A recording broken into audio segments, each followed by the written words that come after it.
오징어 게임이 시즌3로 완전히 끝났습니다. 여러분은 엔딩에 만족하셨나요? 미국에서 리메이크 된다는 소식이 있지만 오리지널 스토리는 이렇게 끝난다고 봐야겠죠. 많은 분들이 그랬듯 저 역시 엔딩이 답답하고 찝찝했습니다. 속 시원한 답이 나오지 않고 마치 모든 게임이 없던 일이 된 듯한 기분인데요. 배드 엔딩인 것 같으면서도 또 마냥 그렇지만은 않은 마무리였습니다. 모든 걸 해결할 영웅 같았던 불굴의 휴머니스트 성기훈이 무너지고 456명 중 1명도 구해내지 못했는데도 마지막에 프론트맨 황인호가 성기훈의 딸을 찾아간 장면에서는 그가 자신의 패배를 인정하는 느낌이 들었죠. 시즌1의 상금은 이미 성기훈이 받았기에 그걸 어떻게 쓰고 그 돈이 어디로 갈지는 주최 측의 손을 떠난 일입니다. 그러니 그 돈을 찾아서 딸에게 건네주는 것, 그것도 456번 유니폼과 함께 주는 건 황인호의 개인적인 의미로 보이는데요. 그가 기훈의 딸 앞에서 죄책감을 드러내는 건 그녀에게 아빠를 돌려줄 수는 없고 줄 수 있는 것이라곤 돈뿐이기 때문입니다. 사람의 목숨에 1억의 가치를 부여하고 다시 없을 기회를 주는 거라던 사람이 왜 그랬을까요? 시즌1은 원래 그 자체로 하나의 마무리였습니다. 인기에 힘입어 시즌2를 제작할 수 있었다고 하죠. 시즌2와 3는 처음부터 하나의 이야기였습니다. 분량이 늘어나 2개로 나눠졌다고 하죠. 그러니 오징어 게임은 2개의 이야기로 나뉜 건데요.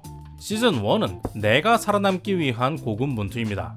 드라마로 바뀌면서 추가된 황준호 형사의 이야기를 뺀다면 불합리한 규칙 안에서 서로를 죽이고 살아남는 현대사회의 극단적인 축소판이죠. 그 엔딩은 우승자 성기훈이 다른 사람들을 구하겠다며 공항에서 돌아오는 모습인데요. 시즌1의 엔딩 역시 해결된 것은 없습니다. 성기훈은 아무도 구하지 못했고 오징어 게임은 여전히 존재하며 주인공은 불가능해 보이는 싸움을 하러 가죠. 사회에서도 잘나가거나 성공해 본 적 없고 오징어 게임에서도 운이 좋아 살아남았으면서 참으로 무모한 행동인데요. 그렇게 시작된 시즌2는 성기훈을 중심으로 누군가를 구하는 이야기입니다. 딸을 구하려는 아버지인 246번 참가자의 이야기와 소녀를 위해 246번을 구하려는 11번 병정의 이야기가 들어갔고, 지난 시즌에는 형을 찾고 있었지만 경찰의 책임이 더 강해 보였던 황준호 형사가 경찰의 신분을 내려놓고 오직 형을 되찾는 것에 집중하죠. 게임에 들어간 후에는 아기를 구하기 위해 여럿이 노력합니다.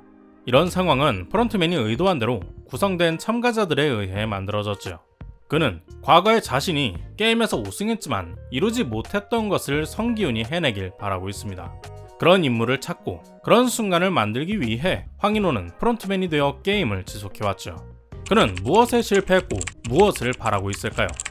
시즌1에서 황 형사가 형의 고시원 방을 찾아갔을 때 그의 책상에 놓인 책들을 통해서 프론트맨을 분석하는 해석들이 많았습니다. 까미의 이방인이나 니체의 짜라투스트라는 이렇게 말했다 등 절대적인 가치를 부정하고 현실의 부조리함을 들여다보는 책들이 보이는데요. 가장 눈에 띄게 놓인 책은 락항의 욕망 이론이죠. 락항이 말하는 욕망은 욕구와 구별됩니다. 밥을 먹고 싶다는 것이 욕구라면 사랑하는 사람과 근사한 식사를 하고 싶다라는 것이 욕망이죠.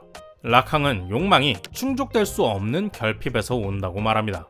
내가 꿈꾸는 것과 현실에 존재하는 것, 그 사이의 불일치가 욕망이기 때문에 욕망은 절대 충족될 수 없다고 하죠. 락항의 욕망이론은 3가지 영역을 나눕니다. 꿈꾸는 개인의 영역을 상상계, 그 반대에 있는 현실의 영역을 상징계, 이 둘의 격차로 실패가 일어나는 곳을 실제계라고 설명할 수 있는데요. 이를 간단하게 황인호의 삶에 적용시키자면 그는 아내와 아이, 3가족이 행복하게 사는 것을 자신의 자아로 상상계 속에서 꿈꿨습니다. 그러나 아내가 아프기 때문에 이런 자아는 상상에 불과한 일이죠. 현실에서 이것을 가능하게 해주는 가장 가까운 것으로 치료비, 상징계의 돈이 연결됩니다. 당연히 행복한 가정과 돈은 일치하지 않지만 어쩔 수 없이 돈에 대한 욕망이 생겨나죠. 그것은 오징어 게임의 참가와 우승으로 이어집니다. 하지만 그의 아내와 아이는 죽었습니다. 돈은 치료비가 될 수는 있었지만 수술이 실패하든 시간이 늦었든 어떤 이유에서 간에 그에게 행복한 가정을 무조건 보장해주지는 않으니까요. 황인호는 이런 과정을 통해 평범하고 행복한 가정이라는 상상계, 주체적인 자아를 잃어버립니다. 그리고 자신에게 주어진 새로운 상징계, 프론트맨으로 남아서 새로운 자아를 찾기 시작하죠. 이제 그에게 돈은 의미가 없습니다. 가족을 살리는 데 실패한 무의미한 상징이니까요. 그래서 456억을 누리지 않고 계속 고시원에 살면서 오징어 게임의 진행자로 살아갑니다. 원래 경찰대 출신 간부였다는 점에서 황인호는 직업적인 방식으로 사회 정의를 실현하려던 사람이었죠. 프론트맨이 된 황인호는 여전히 평등한 기회와 질서를 추구합니다. 하지만 기존의 사회에서 가지고 있던 윤리관은 모두 버린 새로운 세계의 질서죠. 그는 사회에서 더 이상 기회가 없는 사람들에게 다시 일어설 기회를 준다는 상상을 합니다. 그것이 상징계에 넘어와서 구현되는 것이 가혹한 오징어 게임인데요. 당연히 이 둘은 일치하지 않기에 프론트맨은 충족되지 않는 욕망을 반복합니다. 그때 나타난 것이 바로 성기훈이죠. 기훈은 상상계와 상징계의 통합을 거부합니다. 즉, 사람의 목숨을 돈으로 치환하는 것을 부정하죠.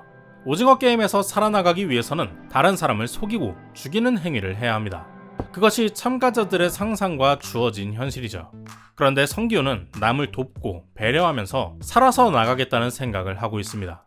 원래대로라면 얼마 못 가 죽어야 할 사람인데 그가 우승자가 되었죠. 물론 운이 좋아서 그랬다고 본다면 그렇게 끝날 일입니다.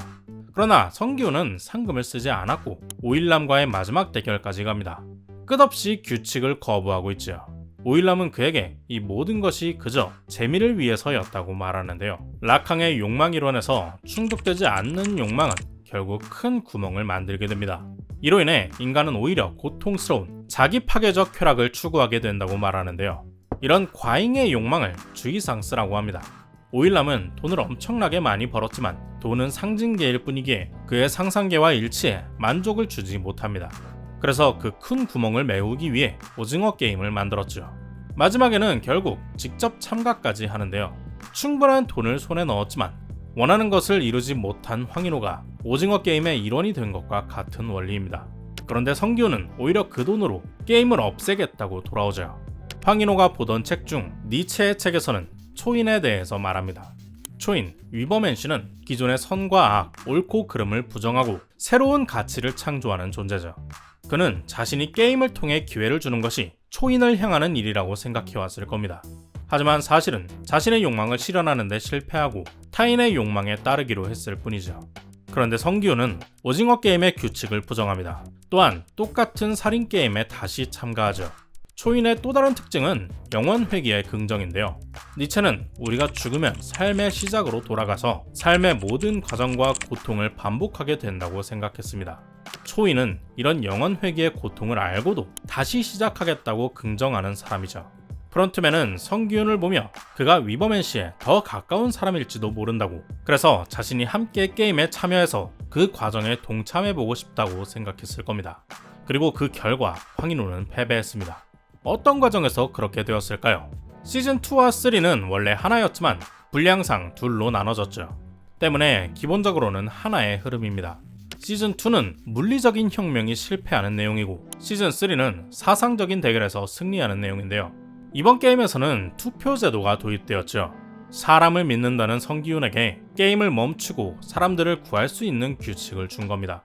그러나 게임은 계속되고 성기훈은 또 규칙을 거부하고 무장투쟁을 선택하죠. 대의를 위한 소수의 희생은 어쩔 수 없다는 태도는 황인호가 성기훈에게 기대한 것이 아니었습니다. 그는 성기훈의 반란을 영웅놀이라 조롱하고 죄책감 속에서 게임을 계속 이어가게 만드는데요. 기훈이 숨바꼭질에서 대호를 찾아 죽이자 자신처럼 규칙을 받아들일 준비가 되었다고 바뀌었죠. 밤중에 그를 불러 칼을 줬을 때 인호는 자신을 죽여도 게임은 진행된다며 살고 싶으면 가서 경쟁자들을 죽이라고 합니다. 선택할 수 있는 길이 유일하다고 몰아붙였죠. 오징어 게임은 늘 그랬습니다. 막다른 길에 몰아붙여놓고 각자가 선택했다고 합리화하죠. 이런 작업은 딱지치기부터 시작됩니다. 딱지남은 10만원을 주면 따귀를 몇 대 맞을래? 라고 물어보지 않습니다. 그러면 선뜻 응할 사람이 없을 테니까요. 하지만 일단 게임에 져서 한 대라도 맞게 되면 참가자는 자신의 따귀 값을 매기기 시작하죠. 매몰 비용이 발생하는 겁니다. 1억에 목숨을 걸고 무궁화 꽃이 피었습니다를 할래? 라고 하면 마찬가지로 할 사람이 별로 없겠죠. 그러나 아무것도 모르고 참가해서 일단 살아남으면 자신의 목숨과 1억을 가지고 저울질합니다. 죽을 뻔했는데 빈손으로 나갈 수는 없죠. 222번 아기를 죽이는 것도 마찬가지입니다. 아무리 마지막 게임의 생존자여도 갑자기 몇 억 줄 테니 저 갓나라기 죽일래? 라고 묻는다면 100억남이라도 바로 콜하지는 않을 겁니다. 하지만 아기에게 상금을 나눠주고 게임에서 죽을 사람을 고르라고 하면 합리화를 하기 시작하죠. 성기훈은 마지막에 자신들은 말이 아니라 사람이고 사람은 이라는 말을 남겼죠. 저는 사람은 스스로 선택한다는 뜻이었다고 생각합니다. VIP가 자신들의 파괴적인 즐거움을 위해 사람들을 몰아붙인 곳으로 도망가다 결국 의도된 결정을 하는 대신 자신만의 가치로 선택하는 존재죠. 기훈은 아기를 지켜주기로 약속했습니다. 그의 상상계는 책임지는 어른, 윤리적인 인간을 꿈꾸고 있죠. 그러나 주어진 현실은 이를 허용하지 않습니다. 아기를 죽이거나 둘이 함께 죽거나 아기를 두고 자신이 죽는 것이죠. 지켜주겠다는 약속은 이루어질 수 없게 되었습니다. 오징어 게임은 그 자체로 실제계를 재현하고 있죠. 우승을 해도 원하는 것을 이룰 수 없습니다. 이제 합리적으로 남은 선택은 아기를 포기하고 살아남아서 다시 복수할 기회를 노리는 거겠죠. 그러나 기훈은 아기를 살리고 죽었습니다. 프론트맨이 원하는 결말을 주지 않기 위해서죠. 락항은 윤리 세미나에서 네 욕망에서 물러서지 마라 라고 했습니다. 자신이 진정 욕망하는 것을 끝까지 책임지는 자를 윤리적 주체로 말하고 있죠. 결국 기훈은 주체 측의 욕망을 채워주는 게임의 플레이어로서 선택한 게 아니라 규칙의 구조 자체를 거부하고 락항적 승리를 거둔 주체입니다. 원래 프론트맨에게 있어 탈락자는 실패한 쓰레기죠. 하지만 그에게 있어 기훈은 자신의 욕망을 책임지기 위해서 기존의 것을 거부하고 새로운 가치를 만들어간 윤리적 주체이자 초인을 추구하는 인물입니다. 때문에 기훈을 인정하고 딸에게 유품을 전달한 것이죠. 그럼에도 그는 계속 오징어 게임을 진행합니다. 황인호의 상상계에는 나고자에게 기회를 주는 정의로운 나가 있기 때문이죠. 그는 456억을 가지고 자신의 욕망을 실현하는 누군가를 찾기 위해서 게임을 계속합니다. 성기훈은 아이러니하게도 그와 정반대에서 가장 가까이 그가 원하던 곳에 닿은 인물이죠. 오징어 게임은 사라지지 않았습니다. 우리의 현실에서도 마찬가지죠. 원하는 것을 절대로 이룰 수 없는 세상에서 성기훈처럼 선택하는 것이 가능할까요? 너무나 비현실적인 설정과 비주얼, 세계관으로 무서울 정도로 현실적인 엔딩을 장식했다고 생각하는 저는 영상입니다. 여러분의 생각은 어떤가요? 댓글로 남겨주세요. 구독과 좋아요는 큰 힘이 됩니다.